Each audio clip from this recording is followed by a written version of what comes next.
entrepreneurs, welcome to our channel. So we have started our series for class 12 Indian Economic Development chapter wise previous year question paper series. इस series में already हम chapter 1 के PYQs cover कर चुके हैं. आज हम cover करेंगे chapter 2 Indian economy from 1950 to 1990. इसके सारे पीवाईक्यूज जो अभी तक पूछे जा चुके हैं उसको हमने इसमें कवर किया हुआ है. So now why this series is important, क्योंकि सीबीएसई के कुछ फेवरेट टॉपिक्स होते हैं जो हर साल रिपीट होते हैं. कभी एमसीक्यू, कभी डिस्क्रिप्टिव, कभी केस बेस्ड, पर यही कुछ टॉपिक्स हैं जो हर बार रिपीट होते हैं. तो अगर आपने पिछले 5 साल के पीवाईक्यूज को डिटेल से कवर किया हुआ है तो easily you can score 70 out of 80 marks. But the problem is कि इंडियन इकोनॉमिक डेवलपमेंट के पिछले 5 साल के पेपर्स हमारे पास अवेलेबल नहीं है, क्योंकि कुछ साल पहले तक 12th में माइक्रो और मैक्रो पूछा जाता था. तो इंडियन इकोनॉमिक डेवलपमेंट अभी पिछले कुछ 3 से 4 सालों से ही उन्होंने स्टार्ट किया है, जिसमें भी हमारे पास सिस्टमेटिकली जो क्वेश्चन अवेलेबल है वो 2023 से 25, मतलब 3 साल के ही क्वेश्चन पेपर्स अवेलेबल है. तो आपके लिए बस 3 साल भी अगर आपने अच्छे से प्रिपेयर कर 3 साल के क्वेश्चन भी अगर आपने अच्छे से प्रिपेयर किए हुए हैं तो easily you can score 60 out of 80 marks. For the rest 20 जो टॉपिक्स में अभी तक कोई पीवाईक्यूज नहीं बना है उसमें से कुछ बहुत इंपॉर्टेंट टॉपिक्स हैं जो कि अभी तक नहीं पूछे जा चुके हैं, लेकिन उम्मीद है कि इस बार पूछे जाएंगे. उसकी हम अलग से एक वीडियो बनाएंगे जिसमें सारे चैप्टर के कुछ इंपॉर्टेंट टॉपिक्स जो आज तक नहीं पूछे गए पर अब पूछने के चांसेस हैं वो सब हम कवर करेंगे. तो चलिए स्टार्ट करते हैं. चैप्टर नंबर 2 के पिछले 3 साल में जितने भी क्वेश्चंस पूछे जा चुके हैं हर एक सेट में वो सब कुछ इसमें कवर है. तो ये कुछ टॉपिक्स हैं जिसमें एक भी क्वेश्चन नहीं पूछा जा चुका है, तो इसमें कोई भी पीवाईक्यूज नहीं है. टॉपिक्स क्या है? Types of economic system, 5 year plans कब आए थे, नीति आयोग कब आया था, इसके अलावा प्लानिंग कमीशन क्या होती है, एक्सेट्रा, ये सब नहीं पूछा जा चुका है. एग्रीकल्चर के फील्ड में 2 तरह के रिफॉर्म्स आए थे, technical and land reforms. Land reform के बारे में तो क्वेश्चंस बने हैं पर टेक्निकल रिफॉर्म्स के बारे में नहीं बने हैं. Elements of technical reforms, gain of green revolution, features of industrial growth और good and bad effect of industrial policy, इसके बारे में भी कोई भी क्वेश्चंस नहीं बनाए गए हैं. ज्यादा इंपॉर्टेंट इसमें है गेन्स ऑफ ग्रीन रिवॉल्यूशन और इसके अलावा एलिमेंट्स ऑफ टेक्निकल रिफॉर्म्स, जिसमें ग्रीन रिवॉल्यूशन कब आया, कितने फेजेस में आया, कौन कौन सी क्रॉप्स में आया, और HYV सीड्स, फर्टिलाइजर्स, इंसेक्टिसाइड, ये सारा उसका पैकेज था. इसके बारे में भी क्वेश्चन नहीं पूछा गया है बट उम्मीद है कि इस बार पूछा जा चुका है. तो ये 2 टॉपिक्स जो है वो इंपॉर्टेंट है पर अभी तक पूछे नहीं गए हैं, तो इसको हम अलग से कवर करेंगे. आज हम स्टार्ट करते हैं जो टॉपिक्स पूछे गए हैं. सबसे पहला आता है common goals of 5 year plans. इसके बारे में भी डायरेक्टली तो क्वेश्चन नहीं पूछा कि सारे गोल्स बताइए, पर इंडिविजुअली मॉडर्नाइजेशन, सेल्फ रिलायंस और इक्विटी के बारे में इंडिविजुअली क्वेश्चन किया गया है. तो कुल मिला के 5 ईयर प्लान्स के 4 मेन गोल्स होते हैं. पहला गोल है जीडीपी ग्रोथ. जीडीपी मतलब ग्रॉस डोमेस्टिक प्रोडक्ट को बढ़ाने का क्लियरली मतलब ये होता है कि इकोनॉमी में आउटपुट इंक्रीज करना. तो पिछले साल हम जितना प्रोडक्शन कर रहे थे इस साल उससे ज्यादा प्रोडक्शन करना, इसका मतलब होता है जीडीपी ग्रो करना. तो जब हमारे कंट्री में गुड्स एंड सर्विसेज का फ्लो इंक्रीज हो जाता है and that too consistent over the long period of time, तो उसे हम कहते हैं इकोनॉमिक ग्रोथ. इसका मतलब ये है कि पिछले साल हमने जितना प्रोडक्शन किया अगर इस साल उससे ज्यादा हो रहा है, अगले साल और ज्यादा हो रहा है, फिर अगले साल और ज्यादा हो रहा है, तो कंसिस्टेंटली अगर हर साल हमारा प्रोडक्शन इंक्रीज होता जाता है तो इसे हम कहते हैं जीडीपी ग्रोथ. ओके, तो ये हमारा पहला गोल है कि हमें अपनी इकोनॉमी का जीडीपी जो है वो ग्रो करना है. सेकेंड हम बात करते हैं मॉडर्नाइजेशन, और ये मोस्ट इंपॉर्टेंट है क्योंकि अगर 3 साल का पेपर हमारे पास अवेलेबल है तो इन तीनों साल में किसी न किसी सेट में ये क्वेश्चन आया ही है और मोस्टली हर एक सेट में आया है, तो ये बहुत बार रिपीट हुआ है ये क्वेश्चन. तो अब मॉडर्नाइजेशन का मतलब होता है adoption of modern technology in the process of growth. इसका मतलब जब आप जीडीपी ग्रोथ की बात करते हैं तो जीडीपी को ग्रो करने के 2 तरीके हैं. या तो आप अपना रिसोर्सेज बढ़ा लो या तो आप टेक्नोलॉजी को प्रमोट कर दो. ठीक है, तो फॉर एग्जाम्पल अगर हम एग्रीकल्चर की बात करें तो अगर हम बोलें कि प्रोडक्शन इंक्रीज करना है तो आपके पास 2 तरीके हैं. या तो आपके पास रिसोर्स मतलब जमीन बढ़ जाए कि पहले आपके पास अगर 2 हेक्टेयर जमीन थी तो आप 10 हेक्टेयर जमीन हो जाए तो आप ज्यादा एग्रीकल्चर कर सकते हो. या फिर टेक्नोलॉजी इंप्रूव कर लो कि जमीन मत बढ़ाओ पर कुछ ऐसी सीड्स का यूज करो जिससे कम से कम जमीन में ज्यादा प्रोडक्शन हो जाए. कुछ ऐसा फर्टिलाइजर जिसको अगर आप डालो तो जो खेती है वो पहले के कंपैरिजन में ज्यादा हो, इसे आप कहते हैं टेक्नोलॉजी. तो मॉडर्नाइजेशन का मतलब होता है कि इम्प्रूव टेक्नोलॉजी को यूज करना for the process of growth. तो आउटपुट आपका दो तरीके से बढ़ सकता था, रिसोर्सेज को बढ़ाकर या इनोवेटिव टेक्नोलॉजी को यूज करके। बट माना जाता है कि अगर आप रिसोर्सेज को बढ़ा रहे हो तो ये बहुत एक्सपेंसिव हो जाएगा और कितने रिसोर्स आप अरेंज कर सकते हो। लेकिन टेक्नोलॉजी को अगर आपने इम्प्रूव किया तो कम से कम रिसोर्सेज में ज्यादा आउटपुट बन पाएगा, तो ये ज्यादा एफिशिएंट तरीका है। तो एग्जाम्पल क्या है इसका, ग्रीन रिवॉल्यूशन, जिसमें हमने रिसोर्सेज को नहीं बढ़ाया, बस हमने टेक्नोलॉजी को इम्प्रूव कर दिया।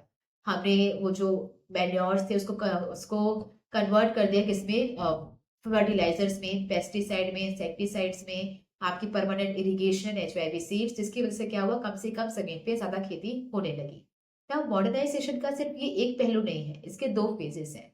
एक तो है इकोनॉमिक मॉडर्नाइजेशन, जिसमें वो बात करता है कि ग्रोथ के लिए मॉडर्न टेक्नोलॉजी का यूज करो। इसका एक सोशल एंगल भी है, जिसमें वो बात करता है कि आपका जो सोशल आउटलुक है वो चेंज होना चाहिए। सोशल आउटलुक का मतलब होता है समाज को देखने का नजरिया भी बदलना चाहिए। इसका मतलब आपकी जो सोच है वो छोटी नहीं होनी चाहिए, आप उसको बड़ी करो, आप उसको मॉडर्न थॉट प्रोसेस को अडॉप्ट करो। जिसमें आप बात करते हैं वेमेन एम्पावरमेंट की। जैसे पहले क्या होता था कि वेमेन को काम नहीं करने देना चाहिए, वो घर पे ही रहेगी, वो हाउसवाइफ बन के ही रहेगी। चेंज करो, मॉडर्न व्यूज लेकर आओ, वेमेन को काम करने की आजादी दो। चाइल्ड मैरिज हो जाती थी, 12-13 साल की उम्र के बच्चों की ही शादी हो जाती थी। अब चाइल्ड मैरिज बंद करो। ये क्या है, मॉडर्नाइजेशन, मॉडर्न थॉट्स। तो इसका एक सोशल एंगल भी है, जहाँ पे आप अपना जो सोशल आउटलुक है उसे चेंज करते हो। ठीक है, ये जो है सोशल आउटलुक ये ज्यादा इंपॉर्टेंट है, क्योंकि इसके रिगार्डिंग एमसीक्यू ज्यादा बन चुके हैं। फिर अब बात करते हैं कि मॉडर्नाइजेशन और एम्प्लॉयमेंट जनरेशन एक दूसरे की हेल्प करते हैं कि कॉन्ट्राडिक्ट करते हैं। तो जब हमने इस गोल को अडॉप्ट किया था, तो हमें ये लग रहा था कि अगर आप मशीन्स का यूज करेंगे तो ये आपके एम्प्लॉयमेंट को और ज्यादा बढ़ाएगी। रीजन क्या है, क्योंकि जब मशीन्स नहीं है तो आप प्रोडक्शन बहुत कम कर पाते हो, लेकिन जब मशीन्स रहेगी तो प्रोडक्शन ज्यादा हो जाएगा। तो उसे मैनेज करने के लिए लोग भी ज्यादा चाहिए होंगे, उस मशीन्स को मैनेज करने के लिए, इतना सारे सामान की इसकी पैकेजिंग करने के लिए, उसे ट्रांसपोर्ट करने के लिए, तो ज्यादा लोग इसमें रिक्वायर्ड होंगे। बट प्रॉब्लम ये हुई कि जब से हमने इसे अडॉप्ट किया है, ये कॉन्ट्राडिक्ट कर रहा है, ये एम्प्लॉयमेंट को खाते जा रहा है। क्योंकि पहले जो काम इंसान कर रहा था, अब वही काम मशीन कर रहा है। तो इंसानों की जॉब खा रहा है, तो इंसान को निकाल देना चाह रहा है, मतलब अनएम्प्लॉयड होते जा रहे हैं। तो हमने इसे लाया था ताकि वो एम्प्लॉयमेंट को जनरेट करे, कॉम्प्लीमेंट करे, लेकिन वो उसे कॉन्ट्राडिक्ट करता जा रहा है। ये इसकी बड़ी प्रॉब्लम है। बढ़ते हैं आगे। तीसरा जो हमारा मेन गोल है वो है self reliance and self sufficiency. दोनों ही सुनने में लगता है कि एक ही बात है, पर एक बात नहीं है। सेल्फ रिलायंस का मतलब होता है non dependence on rest of the world for financial resources.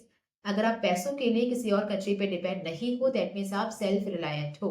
और सेल्फ सफिशिएंसी का मतलब होता है non dependence on rest of the world for essential supplies of domestic economy. अगर आप कुछ जरूरी सामान जैसे कि फूड ग्रेन्स के लिए या फिर कुछ कपड़ों के लिए, इन सब चीजों के अगर आप किसी और कंट्री पे डिपेंडेंट नहीं हो, दैट मीन्स आप सेल्फ सफिशिएंट हो।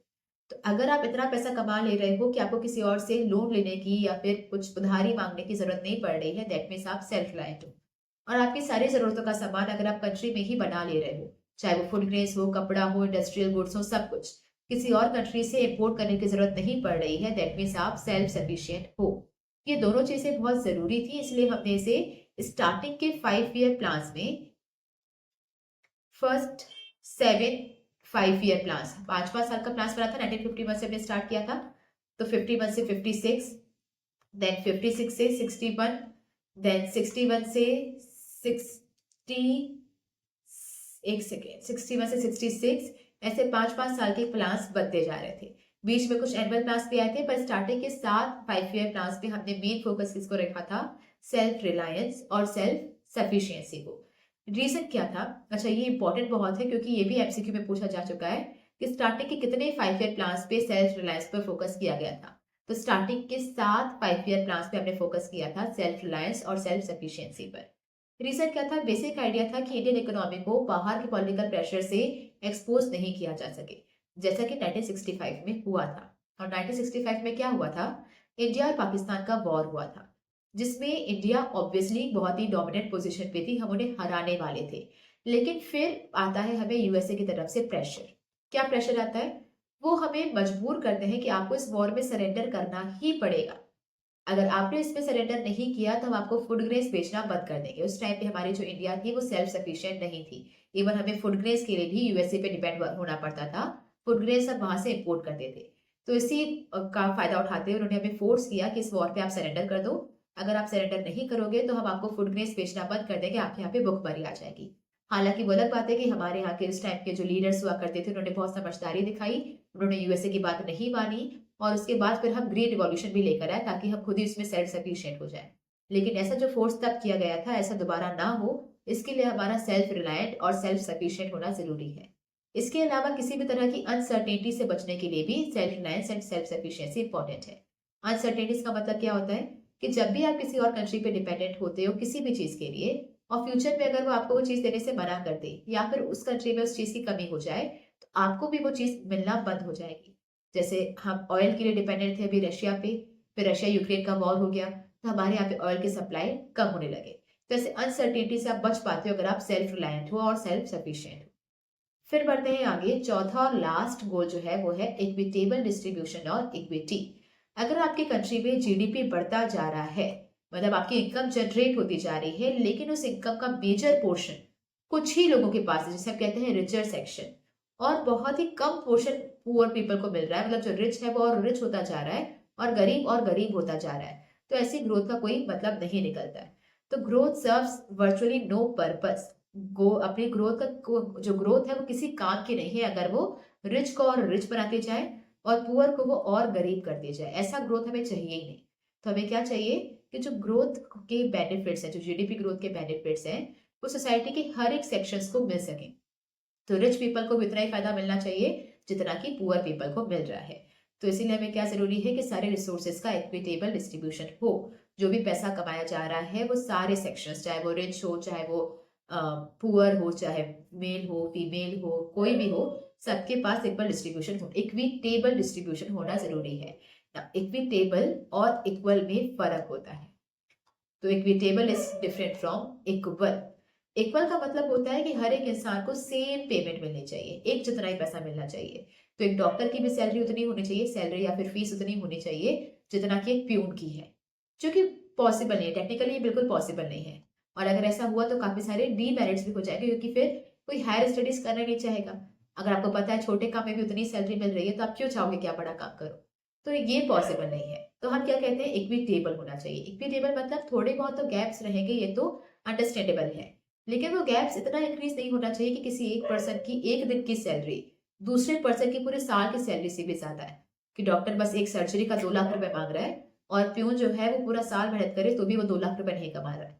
तो ये ऐसा भी डिफरेंस नहीं होना चाहिए। तो इक्विटेबल मतलब जस्टिशिएबल डिफरेंस होना चाहिए। ये जो डिफरेंस है वो इतना ज्यादा नहीं हो जाए कि मैच हो ही ना कभी। ठीक है, तो ये हमारे 4 गोल्स थे जिसमें जीडीपी ग्रोथ के बारे में तो नहीं पूछा गया है अभी तक, बाकी मॉडर्नाइजेशन, सेल्फ रिलायंस और इक्विटेबल डिस्ट्रीब्यूशन तीनों के बारे में क्वेश्चंस बन चुके हैं। तो उम्मीद है इस बार जीडीपी ग्रोथ पर भी बनने के चांसेस हैं, और बाकी जो आ चुके हैं वो तो अगेन इंपॉर्टेंट है ही। दूसरे क्वेश्चन पे आए तो एग्रीकल्चर में काफी सारी खामियां थी on the eve of independence. खामियां क्या क्या थी कि सब्सिस्टेंस फार्मिंग हुआ करती थी, हम मॉनसून पे डिपेंड हुआ करते थे, जमींदारी सिस्टम चला करता था, या फिर हमें फोर्स किया जाता था कि हम क्या करें, कैश क्रॉप्स उगाएं, तो फोर्स्ड कमर्शियलाइजेशन होता था। काफी सारी प्रॉब्लम्स थी। तो सारी प्रॉब्लम्स को सॉल्व करने के लिए 1950 से 1990s के बीच में काफी सारे रिफॉर्म्स आए थे। मेनली हमने सारे रिफॉर्म्स को 2 पार्ट्स में डिवाइड किए थे, पहला लैंड रिफॉर्म्स और दूसरा टेक्निकल रिफॉर्म्स। लैंड रिफॉर्म्स का दूसरा नाम है इंस्टीट्यूशनल रिफॉर्म्स। ठीक है, ये आपके क्वेश्चन, ये आपके प्रीवैक्यूज में पहले पूछा जा चुका है, जबकि जो टेक्निकल रिफॉर्म्स है वो है ग्रीन रिवॉल्यूशन के रिगार्डिंग, वो अभी तक पूछा नहीं गया है, लेकिन वो भी हम लास्ट के एक लेक्चर ले लेंगे जिसमें वो सारे एक्सपेक्टेड क्वेश्चंस जो पिछले साल तो नहीं आए पर इस साल आने के चांसेस हैं वो भी हम कवर कर लेंगे। तो स्टार्ट करते हैं लैंड रिफॉर्म में। सबसे पहला रिफॉर्म क्या था, एबॉलिशन ऑफ इंटरमीडियरीज। ये डिटेल में कवर किया क्योंकि इसका अलग से क्वेश्चन बना था कि बताओ एबॉलिशन ऑफ इंटरमीडियरीज ने कैसे हेल्प किया या फिर इसका क्या मतलब था। तो इससे पहले हमारी कंट्री में चलता था जमींदारी सिस्टम, और जमींदारी सिस्टम बेसिकली एक ट्रायंगुलर रिलेशनशिप था between the government, zamindars and peasant. इसमें क्या होता था कि जमींदार को हर साल फिक्स्ड रेंट पे करना होता था टू द गवर्नमेंट, और इसके बदले वो जितना चाहे उतना पीजेंट से एक्सट्रैक्ट कर सकते थे। तो फॉर एग्जाम्पल सरकार की जमीन थी, उन्होंने सारे जमींदार में बांट दिया, उन्होंने कहा कि मुझे साल का कितना चाहिए, 3,000 रुपए चाहिए। तो उनको हमेशा साल का क्या करना, पे करना है, फिक्स रेंट पे करना है। लेकिन इनको पैसा कहाँ से मिलेगा, तो ये अपनी जमीन पे पीजेंट मतलब फार्मर से काम करवाएंगे, और फार्मर्स ने इसमें जितना भी प्रोडक्शन किया हुआ है उसका जितना चाहे 60%, 70%, 80% जितना चाहे उतना ये एक्सट्रैक्ट कर सकते थे, जिसकी वजह से पीसेंट का बहुत ज्यादा एक्सप्लॉयटेशन होता था। तो आजादी के बाद हमने डिसाइड किया कि एबोलिशन ऑफ जमींदार, मतलब जमींदार से इंटरमीडियरीज को हम हटा ही देंगे। तो इंटरमीडियरीज में मेनली कौन आते हैं, जमींदार, उसे हमने हटा दिया। और जो भी जमीन थी वो हमने किसको ट्रांसफर कर दी, पीसेंट मतलब फार्मर्स को। तो जो पहले जमीन किसकी थी, जमींदार की, जो कि सिर्फ ओनर था, काम नहीं करता था, उसकी जमीन हमने किसको ट्रांसफर कर दी, पीसेंट को। ठीक है, तो अब क्या होने लगा कि अब वहां पे जमींदार कुछ है ही नहीं, सिर्फ दो ही लोग हैं, सरकार और पीसेंट। सारी जमीनें किसकी है, पीसेंट मतलब फार्मर्स की। वो अपनी जमीन पे काम करेंगे, जो भी प्रोडक्शन आएगा उसका एक फिक्स्ड रेंट डायरेक्टली वो सरकार को पे करेंगे। तो there will be no intermediary. फिर अब बात करते हैं regulation of rent. Regulation of rent का मतलब क्या है कि इन केस अगर अब भी किसी पर्सन के पास कोई जमीन नहीं है तो उसे क्या करना पड़ेगा, किसी और की जमीन पे काम करना पड़ेगा। लेकिन अगर वो किसी और की जमीन पे भी काम कर रहा है तो उसका रेंट ज्यादा नहीं होना चाहिए। कितना होना चाहिए, 1/3 ऑफ टोटल प्रोडक्शन, ये भी मैक्सिमम है, इससे ज्यादा नहीं मांग सकते। तो फॉर एग्जाम्पल अगर किसी फार्मर ने आपकी जमीन पे काम किया है और उससे उसको 30 किलो वीट मिला है, कि बहुत कम है बट एज्यूम 30 किलो मिला है, तो मैक्सिमम आप इसमें से 10 किलो ही रख सकते हो, इससे ज्यादा नहीं रख सकते। तो रेंट को रेगुलेट किया गया कि किसी भी हालत में किसी भी फार्मर से 1/3 ऑफ प्रोडक्शन से ज्यादा रेंट नहीं लिया जाएगा। फिर आता है consolidation of land holding. Consolidation का मतलब क्या है कि उस टाइम पे, आजादी के टाइम पे, हमारे फार्मर्स के पास जो जमीनें थी वो बहुत small and fragmented land holdings थी।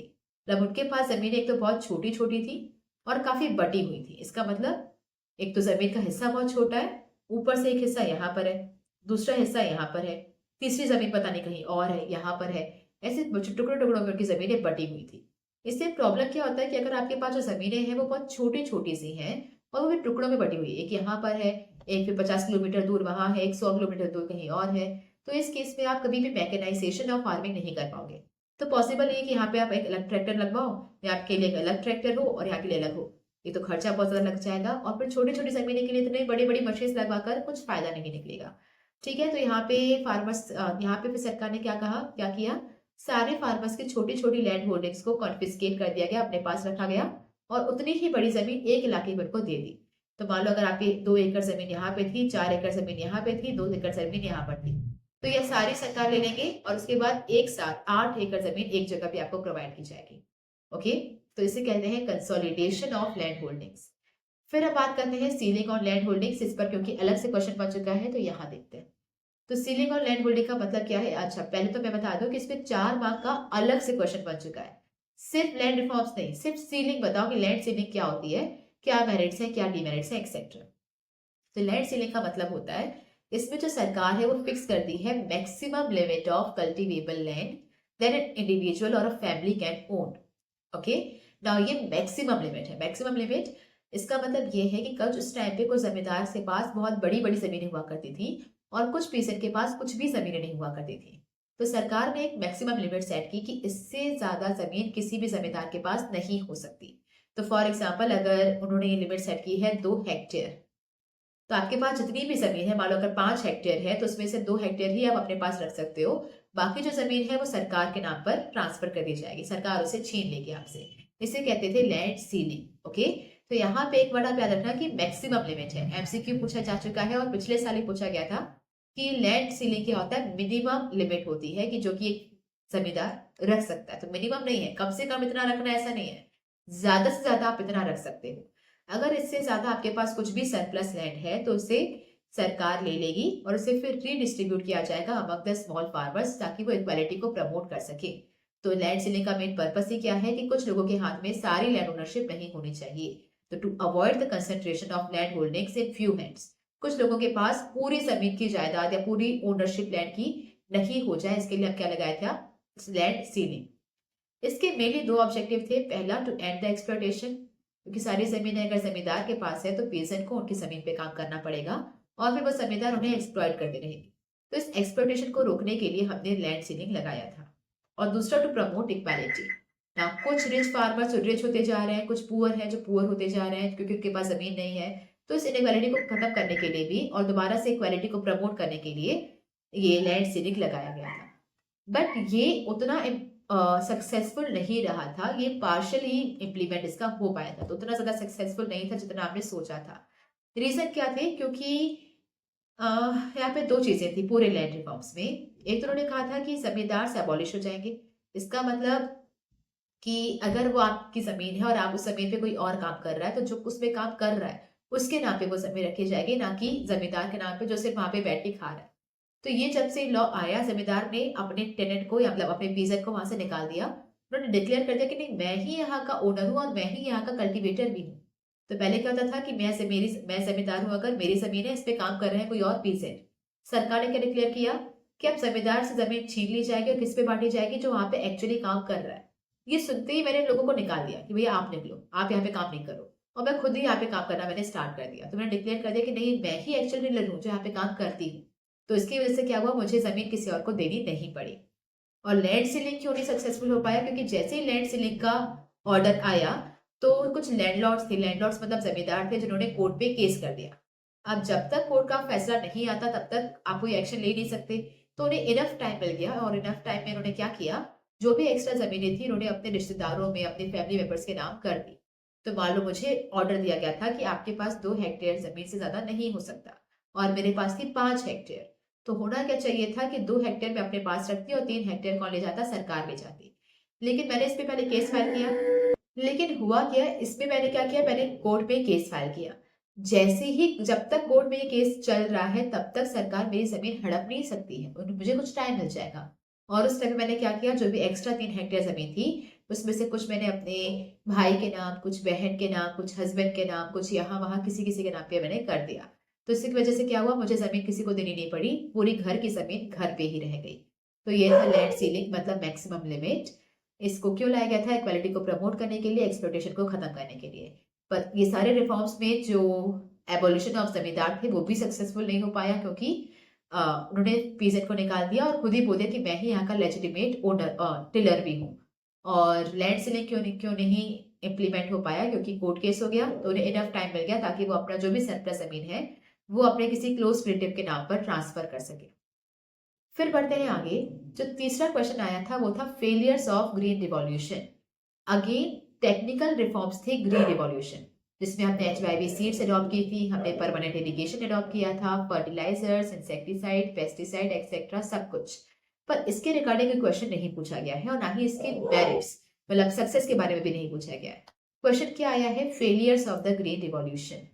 तो इसके फेलियर्स क्या थे? जब ग्रीन रिवॉल्यूशन आया था तो वो सिर्फ कुछ ही क्रॉप्स में आया था। तो पहला लिमिटेशन है लिमिटेड क्रॉप्स। लिमिटेड क्रॉप्स का मतलब ये है कि ग्रीन रिवॉल्यूशन का एडवांटेज सिर्फ कुछ ही क्रॉप्स को मिला है, specially the wheat and rice. और यही रीजन है कि आपके घर पे भी रोजाना या तो गेहूं की रोटी बनती होगी या तो चावल बनते होंगे। इसके अलावा हार्डली कभी रागी, बाजरा, मेज, इसके भी कुछ रोटी बनती होगी, पर बहुत रेयरली। तो मेनली हमारे यहाँ पे या तो गेहूं की रोटी या फिर राइस बनता है। ये इसलिए है क्योंकि ग्रीन रिवॉल्यूशन का मैक्सिमम फायदा सिर्फ इन्हीं दोनों को क्रॉप्स को मिला था। इसके अलावा बाकी सारे जो क्रॉप्स थे उसको ग्रीन रिवॉल्यूशन का कोई फायदा नहीं मिला। जैसे टी, कॉटन, जूट, इसको ग्रीन रिवॉल्यूशन का कोई भी फायदा नहीं मिला। दूसरा, अगर हम इसके फेलियर की बात करें तो वो है अनइवन स्प्रेड। अनइवन स्प्रेड का मतलब ये है कि हमारे पूरे इंडिया में ग्रीन रिवॉल्यूशन का फायदा नहीं मिला था।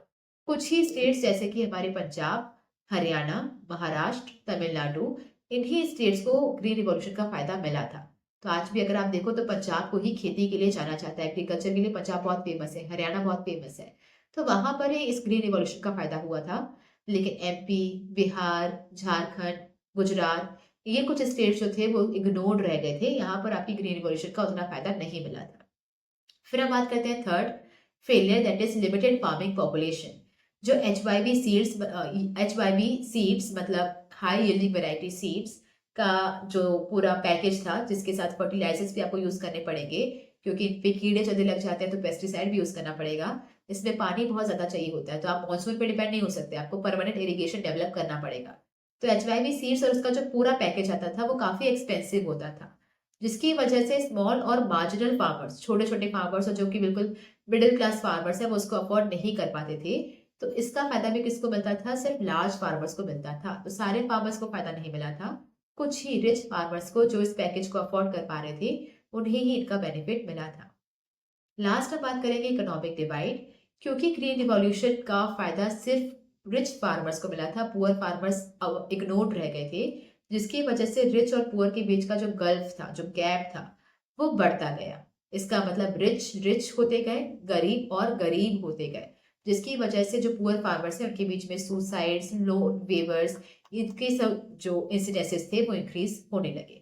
तो फेलियर क्या थे? कुछ क्रॉप्स को फायदा होना, दैट इज लिमिटेड क्रॉप्स, कुछ ही स्टेट्स को फायदा हुआ, अनइवन स्प्रेड, कुछ ही सेक्शन को फायदा हुआ, तो पुअर पीपल को फायदा नहीं मिला, that means limited farming population, जिसकी वजह से इकोनॉमिक डिवाइड बढ़ता गया between the rich and poor farmers. बढ़ते हैं आगे, फिर आता है एग्रीकल्चर सब्सिडीज, वर्च्यू और वाइस। वर्च्यू का मतलब होता है वरदान और वाइस का मतलब होता है अभिशाप। तो वर्च्यू मतलब अच्छी बात है कि बुरी बात है, देनी चाहिए कि नहीं देनी चाहिए, ये हम इसमें डिस्कस करते हैं। अगेन ये बहुत इंपॉर्टेंट है क्योंकि इसमें अगर 3 साल पे पेपर्स बने हैं तो 2 साल में इससे क्वेश्चन पूछा जा चुका है, तो दैट मीन्स ये बहुत इंपॉर्टेंट है। ओके, तो पहले बात करते हैं उसके अगेंस्ट में क्यों नहीं देना चाहिए। तो पहला रीजन है huge burden on government finances. तो ऐसा आर्ग्यू किया जाता है कि जब आप सब्सिडीज देते हो तो जैसे ही आपको समझ में आए कि पुअर फार्मर्स का, अच्छा सब्सिडीज का मतलब क्या होता है कि मार्केट रेट जो भी चल रहा है आपकी सीड्स का, फर्टिलाइजर्स का, उसे फार्मर्स को कम रेट पे प्रोवाइड करना। तो फॉर एग्जाम्पल अगर किसी भी फर्टिलाइजर की कॉस्ट है 500 रुपए पर बैग, ओके, और आपको दिख रहा है कि यार ये बहुत महंगा है, फार्मर्स इसको अफोर्ड नहीं कर पाएंगे, तो सरकार क्या करती है, सरकार आपके इंडस्ट्रियलिस्ट को या शॉपकीपर्स को कहती है कि फार्मर्स को आप ये सिर्फ 200 रुपए में ही बेचोगे, तो जो एक्स्ट्रा 300 रुपए है ये हम आपको पे करेंगे। तो 300 रुपए कौन पे कर देती है? सरकार। तो फार्मर्स को ये बैग कितने का पड़ता है? 200 रुपए का। इसे कहते हैं सब्सिडीज। किसी भी सीड्स को, फर्टिलाइजर्स को, इंसेक्टिसाइड को, पेस्टिसाइड को कम रेट्स पे फार्मर्स को अवेलेबल करवाना, दैट इज सब्सिडीज। तो पहला क्या है? Huge burden on government finances. तो जब भी सरकार ये पैसा पे करेगी तो 300 रुपए अगर अपने जेब से भर रही है, दैट मीन्स उसके उस पे बजट पे काफी ज्यादा बर्डन जा रहा है। तो इसीलिए ऐसा आर्ग्यू किया जाता है कि सबको, जब आपको लगे कि सब्सिडी देने के बाद अब पुअर फार्मर्स का बेनिफिट होने लगा है और पुअर फार्मर्स अब धीरे धीरे डेवलप करने लगे हैं, तो तुरंत ही इसे वापस ले लो, तुरंत इसे निकाल लो। अल्टीमेट टाइम पीरियड के लिए सब्सिडीज नहीं देनी होती है, कुछ साल तक दो, और जैसे लगे कि अब जो पुअर फार्मर्स है उनकी फाइनेंशियल कंडीशन अब अच्छी हो चुकी है, अब वो इनकम जनरेट कर पा रहे हैं, अब वो खुद अफोर्ड कर लेंगे, तो उसी वक्त फेज आउट कर दो। फेज आउट मतलब आप सब्सिडीज को वापस ले लो, क्योंकि ये सरकार के फाइनेंसेस पर काफी ज्यादा बर्डन डालता है, सरकार को काफी सारा पैसा इसके लिए बियर करना पड़ता है। फिर आता है मिस एप्रोप्रिएटेड बेनिफिट्स।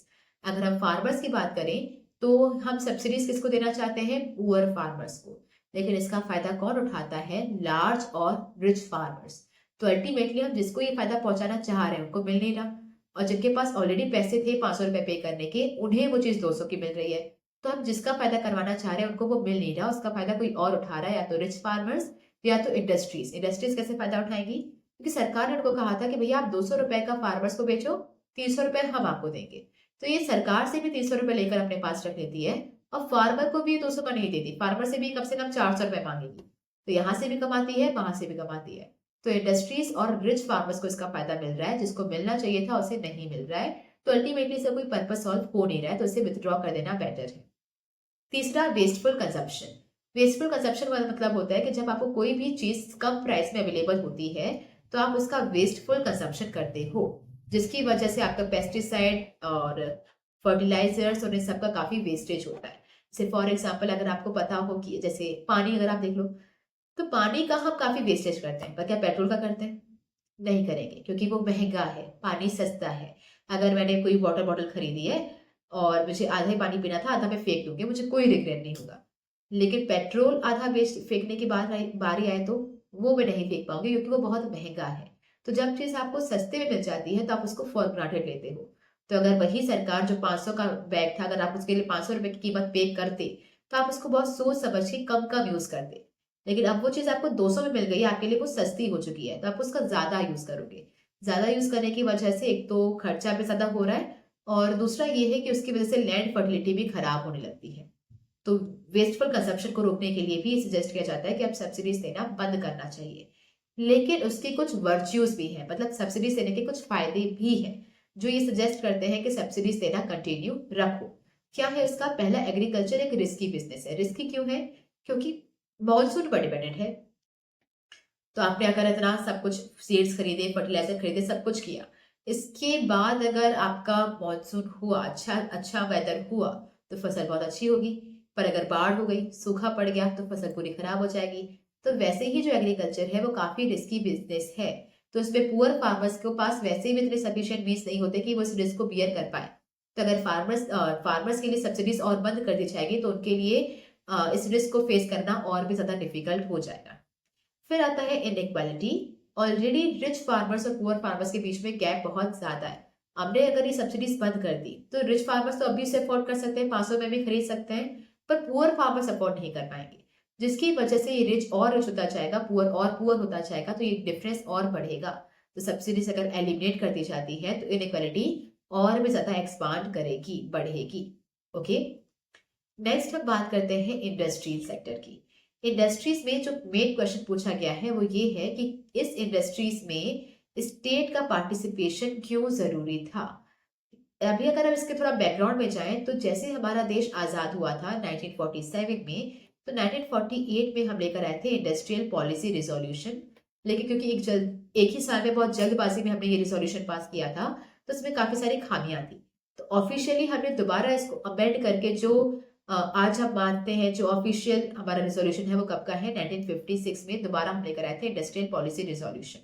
तो इसमें हमने क्या डिक्लेयर किया था, हमने इसमें कहा था कि हमारी इंडस्ट्रियलाइजेशन की पूरी प्रोसेस में पब्लिक सेक्टर का प्राइमरी रोल रहेगा और प्राइवेट सेक्टर का सेकेंडरी रोल रहेगा। इसका मतलब मेजोरिटी हमारे यहाँ पे जितनी भी इंडस्ट्रीज रहेंगी वो सब पब्लिक इंडस्ट्रीज रहेंगी, और जो गिनी चुनी है वो प्राइवेट हो सकती है, पर वो भी परमिशन लेने के बाद ही ओपन होगी। तो यहाँ पर हमारी पूरी इंडस्ट्रियलाइजेशन की प्रोसेस में पब्लिक सेक्टर का मतलब सरकार का डायरेक्ट पार्टिसिपेशन था। क्यों जरूरी था? तो मेनली हमने इसको 3 चीजों के लिए लाया था। पहला, लैक ऑफ कैपिटल, क्योंकि उस टाइम पे हमारे कंट्री में जो लोग थे वो बहुत ही गरीब थे। गरीबी कितनी थी ये आपने अगर फर्स्ट चैप्टर में पढ़ा हो तो आपको पता होगा कि हमारा बैकवर्ड इकोनॉमी भी हमने कवर किया था कि हमारे यहाँ की पर कैपिटा इनकम थी 230 रुपए। मतलब ऑन एन एवरेज हर एक इंसान साल का कितना कमा रहा था, 230 रुपए। और पर कैपिटा इनकम साल की इनकम होती है, महीने की नहीं। तो साल का आप कितना कमा रहे थे, 230 रुपए, जो कि कुछ भी नहीं होते। तो उस टाइम पे जो हमारी पर कैपिटा इनकम थी वो बहुत कम थी, मतलब लोग जो हमारे यहाँ के थे वो बहुत गरीब थे। तो अगर आप कुछ इंडस्ट्रियल हाउसेस को छोड़ दें, जैसे टाटा बिरला हाउसेस को अगर आप छोड़ दें, तो इसके अलावा कोई भी इतना बड़ा इन्वेस्टमेंट बियर नहीं कर पाता था। तो इतना बड़ा, क्योंकि हमें चाहिए था कि हमारे जो ब्रिटिशर्स ने हमारी इंडस्ट्रीज को पूरा डिके कर दिया है, खराब कर दिया है, उसे दोबारा से हम इतना इन्वेस्टमेंट करें कि दोबारा से ये इंडस्ट्रीज ग्रो करने लग जाए। लेकिन उसके लिए जरूरत थी बहुत ज्यादा इन्वेस्टमेंट की, और ये इन्वेस्टमेंट प्राइवेट सेक्टर नहीं कर सकता था क्योंकि वो गरीब था। तो कुछ बिजनेस हाउसेस को अगर हम छोड़ दें, तो बाकी सबके लिए इतना इन्वेस्टमेंट करना उतना पॉसिबल नहीं था, तो सरकार को इंटरफेयर करना जरूरी था। फिर हम बात करते हैं लो इंड्यूसमेंट टू इन्वेस्ट। अगर कुछ प्राइवेट सेक्टर थे जो इसको अफोर्ड कर भी पाते थे, तो वो इंड्यूसमेंट टू इन्वेस्ट नहीं था। इंड्यूसमेंट का मतलब है कि वो चाहते ही नहीं थे, उनकी मर्जी ही नहीं थी कि वो इन्वेस्ट करें। तो कुछ बिजनेस हाउसेस जिनके पास इतना पैसा था भी कि वो इन्वेस्ट कर सकते थे, लेकिन वो करना चाहते नहीं थे। करना क्यों नहीं चाहते थे? क्योंकि उस टाइम पे हमारे जो लोग थे वो बहुत गरीब थे, पर कैपिटा इनकम उस टाइम पे बहुत कम थी, जिसकी वजह से डिमांड बहुत कम थी। जब लोग गरीब होंगे तो डिमांड करेंगे क्या? तो डिमांड नहीं थी। अब डिमांड नहीं थी, इसका मतलब मार्केट साइज बहुत कम है, मार्केट साइज बहुत छोटी है। बहुत ही गिनती गिनती के 3-4 लोग थे या कुछ लोग थे जो अफोर्ड कर पाते थे, बाकी सब नहीं कर पाते थे। तो मार्केट साइज काफी कम थी। आज आपको पता हो कि लोग डिमांड करेंगे ही नहीं, मार्केट साइज बहुत छोटी है, मतलब मंदी लगी पड़ी है, तो फिर आप इन्वेस्टमेंट करोगे क्या? नहीं। तो अगर आप इन्वेस्टमेंट नहीं करोगे, तो फिर से आपकी इनकम कम जनरेट होगी। अभी कम इनकम है तो डिमांड कम होगी, मार्केट साइज और स्मॉल होती जाएगी, फिर इन्वेस्टमेंट नहीं होगा, फिर इनकम कम आएगी। तो एक ट्रैप बन गया था जिससे निकालने के लिए सरकार का बड़ा इन्वेस्टमेंट बहुत जरूरी था।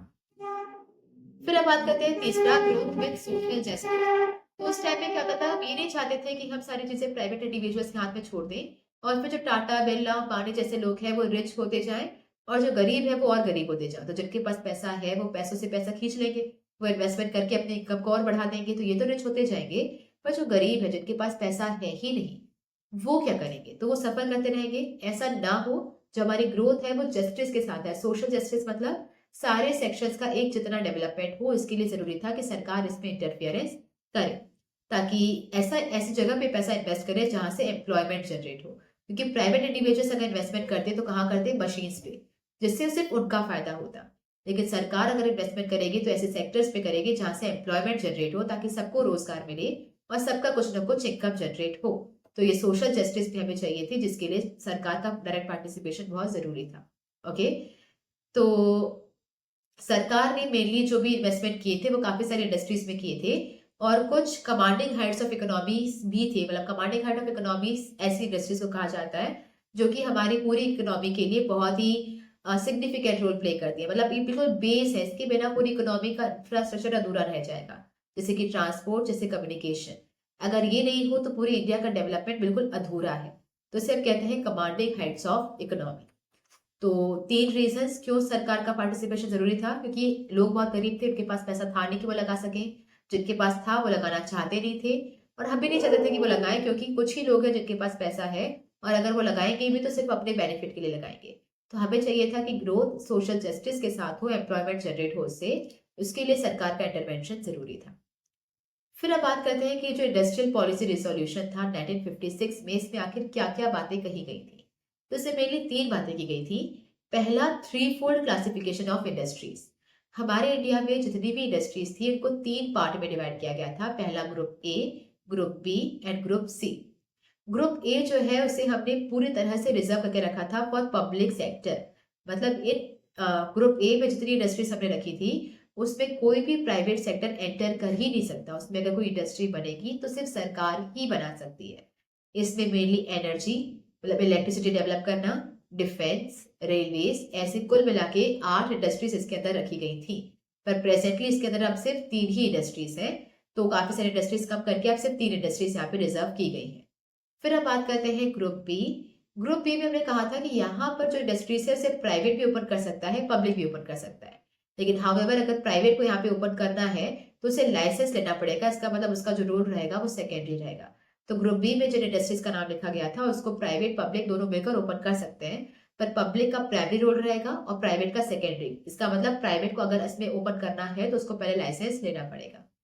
ग्रुप सी में वो सारी इंडस्ट्रीज जो ग्रुप ए और बी में नहीं थी, वो सारी इंडस्ट्रीज इसमें रखी गई ग्रुप सी में, और इसको हमने प्राइवेट सेक्टर के लिए ओपन रखा कि कोई भी प्राइवेट सेक्टर चाहे तो उसको ओपन कर सकता है। तो ग्रुप ए में जो भी इंडस्ट्रीज का नाम लिखा हुआ है वो पूरी तरह से एक्सक्लूसिवली रिजर्व की गई है for public sector. Group B में प्राइवेट पब्लिक दोनों ओपन कर सकते हैं, पर पब्लिक का इंपॉर्टेंट रोल रहेगा, प्राइवेट का सेकेंडरी। ग्रुप सी में जो इंडस्ट्रीज रह जाती हैं, बच जाती हैं, वो सारी ग्रुप सी में आएंगी, और इसे हमने ओपन रखा था फॉर द प्राइवेट सेक्टर कि वो यहाँ पे इजीली उसे ओपन कर सकते हैं। इसके बाद हमने वो रखा था इंडस्ट्रियल लाइसेंसिंग। नाउ लाइसेंसिंग का मतलब क्या है कि प्राइवेट सेक्टर को अगर कोई इंडस्ट्री ओपन करनी है तो वो बिना लाइसेंस के ओपन नहीं कर सकता है। तो उसे ओपन करने के लिए भी और इवन उसे एक्सपांड करने के लिए भी उन्हें लाइसेंस की जरूरत लगेगी। तो अगर मुझे आज चाहिए कि मैं आज फॉर एग्जाम्पल कपड़ों की इंडस्ट्री ओपन करूं, तो ओपन करने के लिए भी मुझे क्या चाहिए, पहले परमिशन चाहिए। और मान लो मैंने लाइसेंस ले लिया, आज मैंने इसे ओपन कर लिया, आज मेरी एक ही ब्रांच है। कल मैं चाहती हूँ कि मेरी 3-4 ब्रांचेस और ओपन करूँ, तो उसके लिए मुझे दोबारा से लाइसेंस लेना पड़ेगा। तो यहाँ पे इंडस्ट्रियल लाइसेंसिंग में प्राइवेट सेक्टर को इंडस्ट्री ओपन अगर करनी है तो लाइसेंस लिए बिना वो नहीं कर सकती है। इसलिए क्यों लगाया गया था, ताकि रीजनल इक्वालिटी आए। रीजनल इक्वालिटी का मतलब होता है हर एक रीजन का एक जितना डेवलपमेंट हो। एक जितना डेवलपमेंट का मतलब है कि फॉर एग्जाम्पल कि अब अगर आप सरकार से लाइसेंस लेने चाहोगे तो सरकार पहले चेक करेगी कि आपको इंडस्ट्री कहाँ ओपन करनी है। अगर आप चाहते हो इंडस्ट्री ओपन करना किसी भी गांव में या फिर छोटे मोटे बैकवर्ड रीजन में, तो सरकार आपको तुरंत लाइसेंस दे देगी। लेकिन अगर आपको चाहिए मुंबई जैसे बड़े बड़े एरियाज में अगर आप इंडस्ट्री ओपन करो तो लाइसेंस मुश्किल से मिलेगा। तो ये लाइसेंस रखा इसलिए गया था ताकि आप लोगों को सिर्फ उन्हीं इंडस्ट्रीज को परमिशन दी जा सके जो कि छोटे छोटे एरियाज में इंडस्ट्री ओपन करना चाहते हैं। पर बड़े बड़े एरियाज में जहाँ पे ऑलरेडी डेवलपमेंट हुआ है वहां पे लाइसेंस नहीं दिया जाएगा। तो हर एक एरिया का प्रॉपर डेवलपमेंट हो, इसके लिए लाइसेंसिंग लगाया गया था। देन आता है इंडस्ट्रियल कंसेशन। इसके अलावा भी प्राइवेट सेक्टर को प्रमोट करना ताकि वो बैकवर्ड रीजन्स पे इंडस्ट्री ओपन करें, इसके लिए उन्होंने सरकार ने एक और काम किया था, वो था इंडस्ट्रियल कंसेशन। तो उन्होंने कहा था कि कोई भी प्राइवेट सेक्टर अगर बैकवर्ड रीजन्स में, पिछड़े हुए इलाकों में अगर इंडस्ट्री ओपन कर रहा है तो उन्हें कुछ और कंसेशंस मिलेंगे। कंसेशंस में क्या क्या आता है, पहला टैक्स हॉलिडे। टैक्स हॉलिडे का मतलब होता है कि 3 साल तक आपको उस पर कोई भी टैक्स पे नहीं करना पड़ेगा। 3 साल, 1 साल, ऐसा कुछ टाइम पीरियड डिसाइड किया जाता था कि इस टाइम पीरियड तक आपको कोई भी टैक्सेस पे नहीं करना, जितना पैसा आप कमाओगे वो सब आपका रहेगा। तो फॉर एग्जाम्पल अगर आप किसी भी गांव में अपनी इंडस्ट्री ओपन कर रहे हो तो वहां पर जितना पैसा आप कमा रहे हो सारा का सारा आपका है, आपको कोई भी टैक्स पे नहीं करना फॉर फ्यू ईयर्स। फिर आता है सब्सिडाइज्ड पावर सप्लाई। इसका मतलब है कि वहां पर अगर आप काम करोगे तो मशीन्स वगैरह तो चलाओगे, इलेक्ट्रिसिटी का बिल तो आएगा ही। तो इलेक्ट्रिसिटी का बिल आपको सब्सिडाइज्ड रेट पे करना पड़ेगा। मतलब नॉर्मली अगर आपका 10,000 का बिल आता, तो अब आपको उसमें से कितना पे करना है, 4,000 पे करना है। तो कुछ जो आपका इलेक्ट्रिसिटी रेट था उसे भी कम कर दिया गया था। तो पावर सप्लाई जो दी जा रही थी बहुत ही कम रेट्स पर दी जा रही थी। तो ये था हमारा industrial policy resolution 1956। So the next is development of small scale industries। और स्मॉल स्केल इंडस्ट्रीज वो सारी इंडस्ट्रीज होती हैं जिसमें 5 करोड़ से कम का इन्वेस्टमेंट किया गया हो। ये क्राइटेरिया इंडिपेंडेंस के टाइम पे सिर्फ 5 लाख का रखा गया था। मतलब ये कहा गया था कि वो सारी इंडस्ट्रीज जिसमें 5 लाख से कम का इन्वेस्टमेंट किया गया है वो स्मॉल स्केल है। लेकिन अभी के टाइम पे क्या चल रहा है, 5 करोड़। तो वो सारी इंडस्ट्रीज जिसने 5 करोड़ से कम का इन्वेस्टमेंट किया है वो सारी ही स्मॉल स्केल इंडस्ट्रीज हैं। एक कमेटी बिठाई गई थी जिसका नाम था कार्वे कमेटी, और ये बिठाई गई थी 1955 में। उसके अकॉर्डिंग ऐसी कंट्री जो कि लेबर सरप्लस है और कैपिटल डेफिसिट है, इसका मतलब हमारी जैसी कंट्री जिसके पास पैसा बहुत कम है, मतलब गरीब देश है, लेकिन लेबर बहुत ज्यादा है, जहाँ पे बहुत सारी पॉपुलेशन है, ऐसी कंट्रीज के लिए स्पेशली स्मॉल स्केल इंडस्ट्रीज बहुत ही ज्यादा यूजफुल है। और इसकी क्या इंपॉर्टेंस है, तो 3 है। पहला एम्प्लॉयमेंट फ्रेंडली। तो small scale industries labour intensive होती हैं। 2 तरह की इंडस्ट्रीज होती हैं, एक लेबर इंटेंसिव और एक कैपिटल इंटेंसिव। कैपिटल इंटेंसिव ऐसी इंडस्ट्रीज होती हैं जहाँ पे प्रोडक्शन करने के लिए मशीन्स का यूज किया जाता है, और लेबर इंटेंसिव जहाँ पे प्रोडक्शन करने के लिए लेबर्स का यूज किया जाता है। तो स्मॉल स्केल इंडस्ट्रीज के पास इतना पैसा नहीं होता कि वो बहुत बड़ी बड़ी मशीन अफोर्ड कर पाए, तो वहाँ पे सारा प्रोडक्शन कैसे करवाया जाता है, लेबर से। That is produce given output small industries rely on the labour more than machines. तो कुछ आउटपुट को बनाने के लिए जो स्मॉल स्केल इंडस्ट्रीज होती हैं वो लेबर पे डिपेंड होती है, ना कि मशीन्स पर, जिसकी वजह से यहाँ पे क्या होता है कि आपकी एम्प्लॉयमेंट जनरेशन ज्यादा होती है। फिर आता है equality oriented. Large scale industries का कैसा होता है कि वो इंडस्ट्रीज जनरली उन्हीं उसके रॉ मटेरियल के सोर्सेज के सामने ही ओपन की जाती है। जैसे फॉर एग्जांपल अगर मुझे इलेक्ट्रिसिटी डेवलप करना है तो मुझे उसके लिए क्या चाहिए, कोल। तो लार्ज स्केल इंडस्ट्रीज को वहीं पर सेटअप होना पड़ेगा जहां पर कोल बहुत आसानी से अवेलेबल हो। Large scale industries require a location which is close to the raw materials. तो उन्हें ऐसी लोकेशन की जरूरत पड़ती है जो कि रॉ मटेरियल के सामने हो। लेकिन क्योंकि स्मॉल स्केल इंडस्ट्रीज को ज्यादा रॉ मटेरियल नहीं चाहिए, बहुत ही कम रॉ मटेरियल चाहिए, तो वो इजिली कहीं पर भी ओपन हो सकती है। दैट मीन्स वो लोकेशन फ्रेंडली है, जिसे कहते हैं इक्वालिटी ओरिएंटेड। और फिर आता है इक्विटी ओरिएंटेड। इक्विटी का मतलब होता है हर कोई इंसान इसे ओपन कर सकता है। लार्ज स्केल इंडस्ट्रीज ओपन करने के लिए हमें काफी सारे करोड़, मतलब 100 करोड़ 200 करोड़ का इन्वेस्टमेंट चाहिए होता है। इतना सारा इन्वेस्टमेंट करने के लिए मतलब सबके बस की बात नहीं होती है, तो हमें बहुत ज्यादा उसमें इन्वेस्टमेंट चाहिए होता है। तो लार्ज स्केल इंडस्ट्रीज में क्योंकि बहुत सारा पैसा चाहिए, तो सिर्फ रिच पीपल ही उसे अफोर्ड कर पाते हैं। पुअर पीपल आप उसे नहीं बना सकते, पुअर पीपल मिडिल क्लास उसे ओपन नहीं कर सकते। पर small scale industries can be open by anyone, चाहे वो रिच हो चाहे वो पुअर हो, हर कोई इसे ओपन कर सकता है। दैट मीन्स ये इक्विटी ओरिएंटेड भी है, मतलब सबके लिए इजी है उसे ओपन करना। और ये भी इंपॉर्टेंट है, कई बार ये पूछा जा चुका है। फिर आता है initiative by government to promote SSI. Specially ये ज्यादा इंपॉर्टेंट है क्योंकि जो क्वेश्चन बना था वो डायरेक्टली इससे भी बना था कि आप बताओ कि गवर्नमेंट ने ऐसा क्या किया है जिससे स्मॉल स्केल इंडस्ट्रीज को प्रमोट किया जाए। तो पहला, उन्होंने रिजर्व किए थे कुछ गुड्स जो कि एसएसआई बनाता है। उन्होंने एक लिस्ट जारी की थी कि इस लिस्ट में जितने भी गुड्स का नाम लिखा हुआ है, ये गुड्स इस लार्ज स्केल इंडस्ट्रीज बना ही नहीं सकती। इन गुड्स को बनाने का एक जो अधिकार है वो किसके पास है, स्मॉल स्केल इंडस्ट्रीज के पास ही है।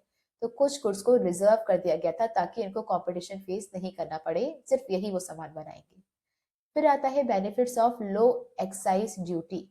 यहाँ पर उनको टैक्सेस ड्यूटीज पे भी काफी सारी छूट दी गई थी। तो अगर आपको वो सामान बेचना है तो उस पे जो ड्यूटीज वगैरह पे करनी पड़ती है वो आपको कम पे करनी पड़ेगी, तो आपका सामान कंपेरेटिवली सस्ता बिकेगा, तो लोग ज्यादा प्रेफर करेंगे। और फिर आता है lower interest rate on bank loan. Small scale industries को जब भी पैसों की जरूरत पड़ेगी तो बैंक उन्हें वो लोन प्रोवाइड करवाएगा एट चीपर इंटरेस्ट रेट, कम से कम इंटरेस्ट रेट पे प्रोवाइड करवाएगा। तो सस्ते में लोन दिलवाना, एक्साइज ड्यूटीज कम लेना, और साथ ही में उन्हें रिजर्वेशन देना कुछ चीजों पे ताकि वही उस चीजों को बना सके, प्रोटेक्शन मिले उन्हें। फिर आता है last, that is trade strategy of import substitution. Import substitution एक काफी इंपॉर्टेंट टॉपिक रहा है, उसका काफी फेवरेट टॉपिक रहा है, स्पेशली एमसीक्यूज बनाने में। और इसके अलावा 3 से 4 मार्क्स के क्वेश्चंस भी आपके इम्पोर्ट सब्सटीट्यूशन से पूछे जा चुके हैं। तो पहले बात करते हैं कि इम्पोर्ट सब्सटीट्यूशन को इनवर्ड लुकिंग पॉलिसी भी कहते हैं। इनवर्ड मतलब सिर्फ कंट्री के अंदर देखो, कंट्री के बाहर रिलेशंस मेंटेन मत करो। नाउ इसका मतलब क्या होता है, domestic production of those goods which economy has been importing from rest of the world. तो अब तक जो सामान आप बाहर से इंपोर्ट कर रहे थे उससे अपनी कंट्री में खुद ही बनाना स्टार्ट करना है, इस इम्पोर्ट सब्सटीट्यूशन।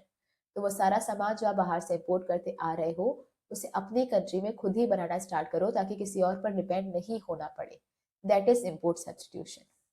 नाउ इसका मेन पर्पस क्या होता है कि फॉरेन एक्सचेंज जो आप foreign exchange was to be used for developmental imports which cannot be produced domestically।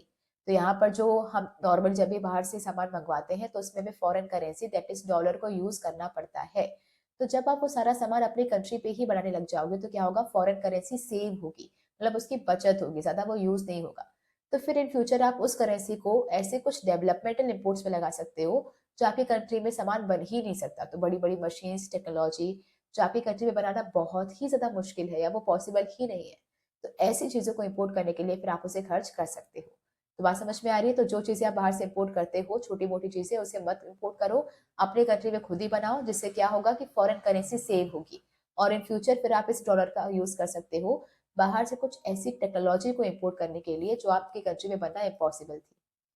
फिर आता है कि इनवर्ड लुकिंग पॉलिसी को अडॉप्ट करके जो गवर्नमेंट है वो आपके फॉरेन एक्सचेंज के यूज को इकोनोमाइज करती है। इकोनोमाइज करने का मतलब होता है कि देखो ऐसा तो पॉसिबल नहीं है कि आप फॉरेन करेंसी को यूज करो ही नहीं या बाहर से कुछ मंगवाओ ही नहीं। बस ये है कि आप इकोनोमाइज कर लेते हो कि क्या चीजें हमारी कंट्री में बनाना पॉसिबल है तो उसे आप बना लो, तो पैसे की बचत हो जाएगी। तो इकोनोमाइज मतलब सेविंग्स को प्रमोट करती है ऑफ फॉरेन करेंसी, तो डॉलर्स का खर्चा ज्यादा ना हो ये इंश्योर करती है। फिर आता है also the government wanted to protect the domestic industry from international competition. तो जब आपने इम्पोर्ट सब्सटीट्यूशन किया होता है, बाहर से सामान मंगवाना बंद किया होता है, तो हमारी कंट्री की जो इंडस्ट्रीज हैं उन्हें प्रोटेक्शन मिलता है। तो फॉर एग्जाम्पल यहाँ पे जो सामान बन रहा था, फॉर एग्जाम्पल यहाँ पर कोई जो टॉयज बन रहे थे वो थोड़े एक्सपेंसिव थे। मान लो सिमिलर टॉय अगर यहाँ के 100 रुपए का मिल रहा था तो बाहर से अगर आप इम्पोर्ट कर रहे थे तो वो 80 का पड़ रहा था। तो यहाँ के कस्टमर्स क्या प्रेफर कर रहे थे, वो बाहर वाला टॉय खरीदना। लेकिन इससे प्रॉब्लम क्या हो रही थी कि बाहर वाले की जगह आप जो इम्पोर्टेड सामान है वही ज्यादा बिकेगा, तो डोमेस्टिक इंडस्ट्रीज को जो प्रमोशन नहीं मिलेगा, हमारे यहाँ की इंडस्ट्रीज बहुत जल्दी बंद हो जाएंगी। लेकिन अगर आप ये इम्पोर्ट सब्सटीट्यूशन करते हो, मतलब बाहर से सामान मंगवाना बंद कर देते हो, तो डोमेस्टिक इंडस्ट्रीज को प्रोटेक्शन मिलेगा और उससे भी डेवलप होने का चांस मिलेगा। लेकिन हाउएवर यहाँ से फिर आता है कि अभी तक जो हमने सुना वो सब अच्छा अच्छा था कि बाहर से चीजें नहीं मंगवानी है, हमारी कंट्री में ही बनाना है ताकि डॉलर्स बच सके, फिर हम उसको यूज करें टेक्नोलॉजी के लिए एक्सेट्रा। लेकिन इसका एक नुकसान भी है। तो अगर आप अपने डोमेस्टिक कंट्रीज, डोमेस्टिक इंडस्ट्रीज को प्रोटेक्ट करके रखते हो फ्रॉम फॉरेन कंपटीशन, तो होता यह है कि कंपटीशन ना होने की वजह से वो कभी भी अपने गुड्स की क्वालिटी को इम्प्रूव करने का ट्राई ही नहीं करते। तो आप अपनी क्वालिटी सिर्फ तभी इम्प्रूव करते हो जब आपको खतरा होता है किसी और गुड्स से। आपको पता है कि मैंने अपनी अच्छी क्वालिटी का सामान नहीं बनाया तो जो कस्टमर है वो उसका प्रोडक्ट खरीद लेंगे, तब आप ट्राई करते हो कि आप अपनी क्वालिटी को बहुत अच्छा करो। लेकिन जब आप अपनी डोमेस्टिक इंडस्ट्रीज को प्रोटेक्ट करके रखते हो फ्रॉम द फॉरेन कंपटीशन और वो किसी भी तरीके का कंपटीशन फेस नहीं कर रहे होते हैं, तो उस टाइम पे क्या होता है कि उन्हें कोई इंसेंटिव ही नहीं होता, उन्हें कुछ ऐसा रीजन ही नहीं होता कि वो अपनी क्वालिटी पे ध्यान दें, जिसकी वजह से हमारे कंट्री के कंज्यूमर्स को ऐसे गुड्स खरीदने पड़ते हैं जो कि बहुत ही गंदी क्वालिटी के हैं और उसके लिए भी उनको बहुत ज्यादा प्राइसेस पे करने पड़ते हैं, क्योंकि बाहर से जो सामान आ रहा था वो सस्ता भी था और अच्छी क्वालिटी का भी था। अब क्योंकि आपने इम्पोर्ट सब्सटीट्यूट किया हुआ है तो अब क्या होगा, उन्हें यही का सामान, गंदा सामान, गंदी क्वालिटी का सामान ज्यादा प्राइस देकर पे करना पड़ेगा। इसलिए कहा जाता है कि जब भी इम्पोर्ट सब्सटीट्यूशन पॉलिसी को आप अडॉप्ट करो उसे काफी केयरफुली टर्म्स एंड कंडीशंस के साथ अडॉप्ट करो, अदरवाइज वो एक डबल एज्ड स्वॉर्ड बन जाएगी for any economy. Double edged का मतलब क्या होता है, जैसी दो मुही तलवार होती है ना, वैसे तलवार वो बन जाएगी, डबल एज्ड तलवार, जो कि आपकी इकोनॉमी के लिए बहुत ज्यादा नुकसान करने लग जाएगी। Okay, so that's it for today. ये सारे सेकंड चैप्टर के वो सारे पीवाईक्यूज थे जो पहले पूछे जा चुके हैं।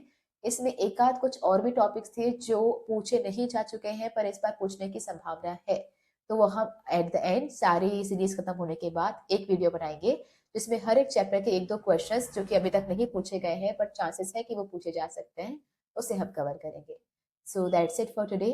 अगर आपको ये सीरीज पसंद आ रही है, यूजफुल लग रही है, तो please like share and subscribe. और कोई भी सजेशंस हैं, कंप्लेंट्स हैं, तो please let us know in the comment section. Thank you.